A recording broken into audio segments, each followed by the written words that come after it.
Hello, I'm going to show you how to make this double-sided thermal stitch.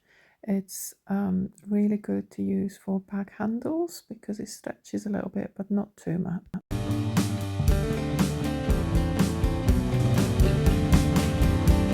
We will start by making a slip knot, and we're going to make a chain of 6 stitches.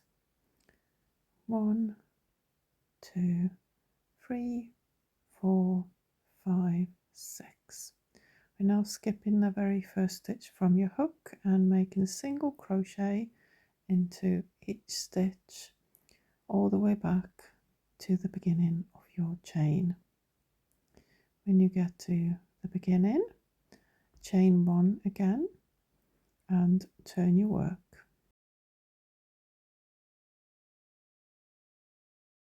Now we're going into the back loop of your next stitch, and also we'll be picking up the chain stitch which is just below this stitch.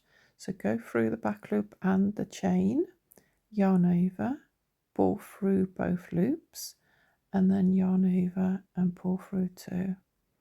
Let's do this again, going through the back loop of the next stitch and the corresponding chain stitch from the first original chain you made.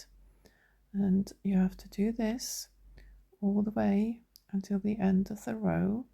Take your time when you're doing this first couple of rows. It will get easier as you work rows, but the very first 2 are a little bit more difficult to see where you need to go. So just take your time and make sure you get the right stitches on your hook before you do the pull through. Chain 1 and turn your work, and you will see there's a row of front loops which we didn't work into when we were making our last row, so we'll be using these ones as well for this row. So go into your next back loop and also go through the leftover front loop from the previous row. So you go into the back loop and the front loop which is right below this stitch what you're working into, and just keep counting your stitches at this point to make sure that you have got the correct number when you get to the end of the row. It will become easier as you work rows. At the end of the row, chain 1 again and turn your work, and you are now able to see these leftover front loops a little bit better because you have got a little bit more to work with.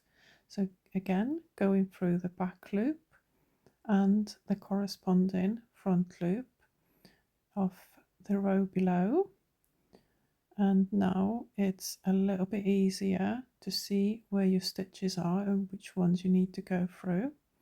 So keep going all the way to the end of the row, chain 1 again and turn your work, and we will be repeating this until your work is as long as you would like it to be, and then I will show you how to finish off your very final row.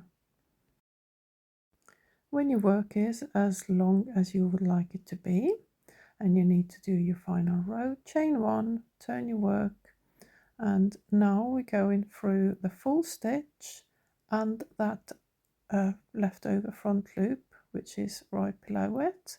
So instead of going into the back loop, the only difference is you're now going through the full stitch of the last row. So go through the full stitch and the front loop, pull through and finish your single crochet, and it's as easy as that to finish this thermal stitch. Thank you so much for watching. Hope you enjoyed this video. Please don't forget to subscribe.